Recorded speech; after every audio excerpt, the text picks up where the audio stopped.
You are almost certainly cleaner than I am. I want to put that at the front because you are about to hear 9 things that sound like a list of ways Americans get it wrong, and that is not what this is. I shower every day. So do you. I use soap, and so do you. And if the two of us stepped out of a shower and stood in the same room, there would be nothing between us worth measuring. Here is what is actually true. Put me in a Japanese house for a week, and I would still get 4 of these wrong, and I lived in one for the first 12 years of my life. None of what I am about to describe is a standard of cleanliness. It is a set of habits that came out of a building. Small rooms, thin walls, a wet summer, no central heating, no dryer. Change the building, and most of them stop making sense. Keep the building, and they are not habits at all. They are just what the house asks for. Every day, whether you feel like it or not. 9 of them. You can test most of them tonight without buying anything, and at least 2 of them are already happening in your house without anyone in it having decided so. Stay for the 9th. The 9th one is not about being clean. It is the one my mother would have noticed in the first 30 seconds you were in her house, and she would not have said a single word about it. I will tell you what it is doing at the end, because once you see it, the other 8 stop being about hygiene at all. I'm Ken. I grew up in a Japanese house. I've lived in America longer now than I lived in Japan. The story you have probably been told is that Japanese people are cleaner, more disciplined, more considerate of one another, that there is a standard being held up, generation after generation, by character. I do not believe that, and I grew up inside it. Nobody in my house was holding a standard. My mother was not serene about any of this. She was busy. She did these things the way you put your keys in the same dish every day without any particular feeling about it, because doing it the other way created a problem she would have to deal with by dinner. That is the mechanism. A Japanese house does not give you much room between the mistake and the consequence. The rooms are small, the walls are thin, the summer is wet, and there is nowhere to put a thing you have decided not to deal with yet. America built distance instead. Distance is a wonderful invention. It is also the reason you can leave a wet towel on a rack for 4 days and nothing whatsoever happens to you. There is a towel on a rack in my house right now, and I could not tell you what day it went up. 9 things. Every one of them is a building making a decision on your behalf. 7 in the evening, in the house I grew up in. The bathroom there is not 1 room, it is 2. There is a small dry room where you undress, and then a door, and behind that door, the entire room is the bath. Not a tub with a curtain around it. The floor is tiled, and it slopes to a drain in the middle. The walls expect water. Everything in there is waterproof, because everything in there is going to get wet. You sit on a low plastic stool, about knee height, in front of a tap and a hand shower, and you wash. All of it. Then you rinse until there is nothing left on you. Then you get in the tub. That order is the whole point. By the time you enter the water, you are already finished. The water is not for washing. Nobody in a Japanese house has ever gotten clean in a bathtub, because that tub holds the same water my father used an hour ago and my mother will use after me, and there is a lid that goes back on it in between to hold the heat. Americans hear that and hear something unsanitary. It is not, because nobody dirty ever gets in. And the reason for it is not hygiene either. That house had 1 warm room in winter. I have seen my own breath in my mother's hallway in February. The bath was not a luxury, and it was not a ritual. It was the warmest place in the building, and 40 minutes in it was how you survived the next 8 hours of a cold house. The tub is not where you get clean. It is where you stop being cold. Without getting up, tell me how many days the towel in your bathroom has been hanging exactly where it is hanging. You do not know. Neither do I. That is not an accusation. It is a description of what an American bathroom permits. The towel goes up, the towel dries eventually, the towel gets used again, and at some point on a schedule nobody ever wrote down, it goes in the wash. The Japanese version of that object is a different object. It is called a tanugi, and it is a flat piece of thin cotton about the size of a dish towel, and it is thin deliberately. My grandmother dried herself with one, wrung it out, hung it up, and it was bone dry in 2 hours in a room with no heating in it. The thinness is not a style decision. It is arithmetic. If your house has no dryer and no warm air moving through it, a thick American bath towel in a humid Japanese June does not dry. It gets to about 80% and stops there, and then you use it again, and it never gets past 80% again for the rest of that week. And by Thursday, there is something in that room everyone has quietly agreed not to mention. A towel that has not dried all the way through is not a clean towel waiting for you. It is a wet towel you have come to an arrangement with. There is a hose in my mother's bathroom. It is gray, about a meter long, and it lives coiled on a hook beside the tub. In the morning, she drops the end of it into the water the whole family bathed in the night before, and the washing machine drinks it. Japanese washing machines are sold with that hose on them.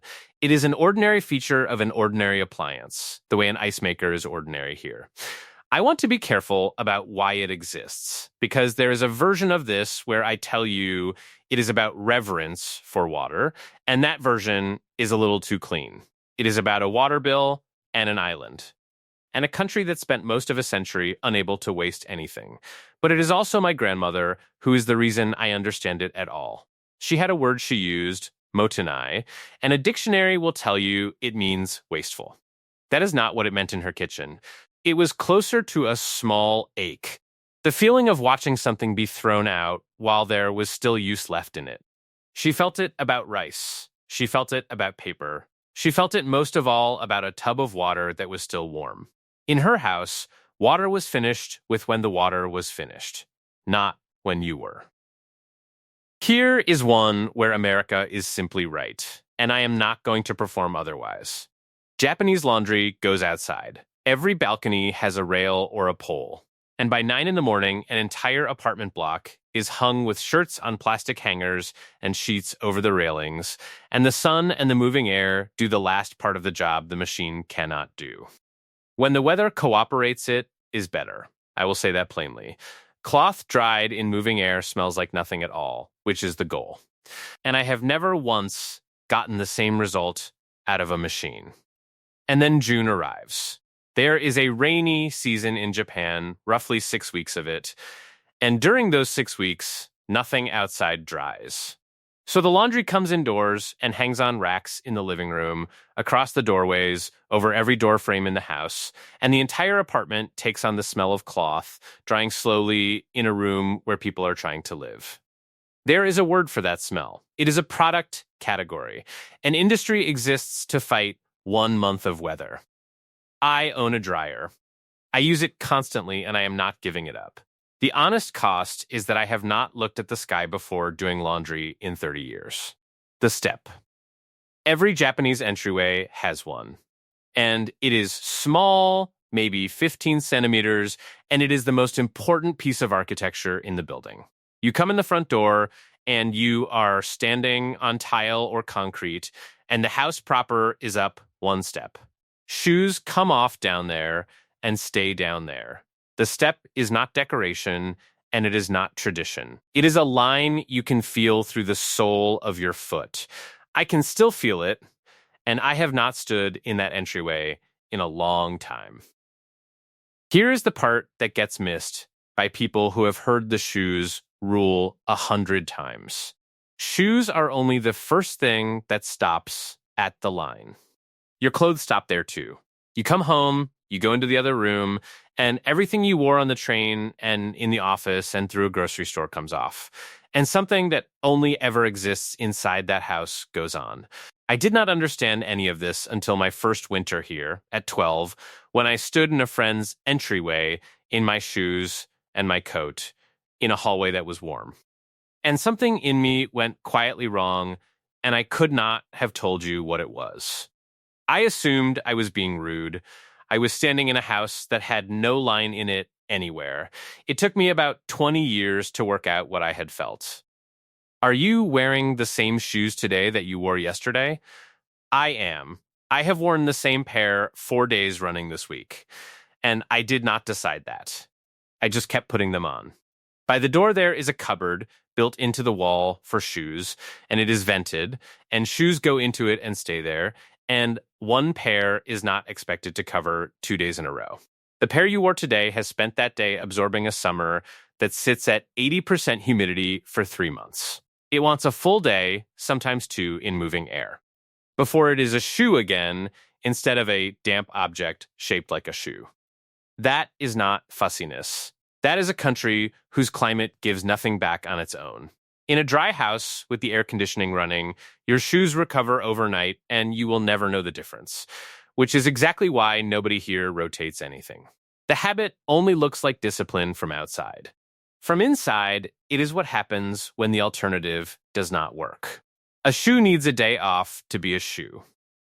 An office corridor in Tokyo at 9 in the morning, full of people who have all just come off a train, and there is nothing in the air. No cologne, no perfume, no laundry detergent announcing itself from 2 meters off. Nothing at all. That absence is deliberate, and it is held in place socially rather than legally.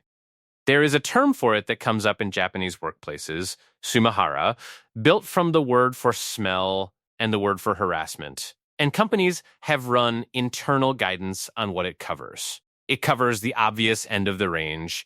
It also covers perfume that arrives in a meeting room before the person does, and fabric softener that is doing slightly too much. The logic underneath it is not that scent is dirty. It is that a train carriage at rush hour is a shared room, and everyone standing in it has agreed to occupy exactly the space they were given, and a scent is a way of taking more. I find the American version genuinely hard to explain when I visit. The shelf in my bathroom holds scented shampoo, scented soap, scented lotion, and scented deodorant. Every one of them chosen for how it smells, and not one of them chosen to go with the other three. In Japan, nobody compliments you on how you smell. The compliment is that nobody had to notice. Open your closet and look at how much of it is air. The storage in the house I grew up in was called an oshiiri, a deep cupboard with a single shelf across the middle, and it was not built for clothing. It was built for bedding. Every morning, the futon came up off the floor, got folded, and went in there. Every night, it came back out, and the room turned from bedroom into dining room into living room and back again on that one action. My mother did that every day for 20 years and never once called it mindful. It was the rent on the room. Here is why it matters for what we are talking about. Because that cupboard had to be emptied and refilled every single day, it could never be packed. It had no back. Nothing could migrate to a place where it stopped being visible because the whole thing was turned over twice a day. An American closet has a back. Things go to the back and sit there without air, pressed flat against each other for 8 months, and they come out clean and smelling like a closed room, and then you wear the closed room to work. Air is the last step in laundry. A full closet cancels the wash. This is the quiet one. In most Japanese houses, the toilet is not in the bathroom. It is its own room, and the room is small, sometimes barely wider than its door, and it holds a light and a small sink and nothing else. Just inside that door, there is a pair of slippers. You step out of the slippers you are wearing into those, and when you leave, you step out of those and back into yours at the threshold every time. Nobody explains this. There is no sign. It is not in any welcome. And when a guest walks out of that room still wearing them and crosses the living room, nothing happens. Nobody says anything. Nobody looks. My mother would not have said one word about it to the guest or to anybody else ever. She would have noticed inside a second. She would have registered it. It would have gone somewhere in her that does not have a name, and the evening would have carried on exactly as before. That is the ninth thing. It costs nothing, it takes half a second, it has no practical effect anyone has ever measured, and it is the one that tells a Japanese host more about you than anything else on this list. I said at the start that it is not about being clean. Here is what it is doing. The house I grew up in had almost no doors. It had a front door, and it had a door on the toilet room. Everything else was a panel that slid, paper and wood, and a sliding panel is not a door. It divides a space without ever closing it. You can hear through it. You can see the shape of a person through it. It tells you where a room ends without ever telling you that you cannot come in. The biggest room in that house did 3 jobs a day. In the evening, it was where we ate. After that, it was where we sat. At night, the futon came out of the cupboard, and it was where my parents slept. The same floor, the same room, 3 different rooms depending on the hour, and not one of them had a lock. Now go back through the 9. Rinse completely before you get in the water because somebody gets in after you. Use a cloth that dries all the way through because it hangs 3 meters from where the family eats. Leave the day at the step because the room you are walking into is also where somebody sleeps tonight. Get the laundry into moving air because the alternative is that 5 people live inside that smell for 6 weeks. Carry nothing anyone can smell because the train is a shared room and so is the office and so is the corridor. Change the slippers at the toilet door because it is the one real door in the building, and once you have a door, you may as well use it. None of that is hygiene. Every one of them is the same instruction wearing a different coat. Do not put anything into shared air that the people around you have no way of getting away from. That is the entire system. It is not discipline, and it was never virtue. It is what a household does when the household cannot get more than 4 meters apart. And then I moved here at 12 into a house where every person had a room, and every room had a door, and the door closed. I did not get cleaner or dirtier that year. I got further away. Every one of those 9 rules was quietly canceled, not by me deciding anything, but by the building. Nobody has to smell my towel. Nobody sleeps where I eat. I can leave a wet thing in a room and shut the door on it, and the room will hold it for me until Thursday. That is what distance buys you. I want to be clear that I took the deal and that I would take it again. So do not fix your house. Pick the towel. That is the whole ask. Tonight, take down whatever is hanging on your bathroom rack and put up one that is dry all the way through. And then pay attention on Wednesday to whether that room smells any different to you. It is the cheapest of the 9, and it is the one that shows you something fastest. If you want the test underneath all of this, it is 2 questions, and they run on any object in any room. Does this dry completely before I use it again? And is this here because it belongs here, or because this is where it stopped? That second question has cost me a garage. When you have done the towel, leave 1 word in the comments. Done. I read them. And I will read this one too, because I would like to know. Which of the 9 was already true in your house before you watched this, without anybody in your family ever deciding it? Somebody's grandmother installed that. I want to know whose.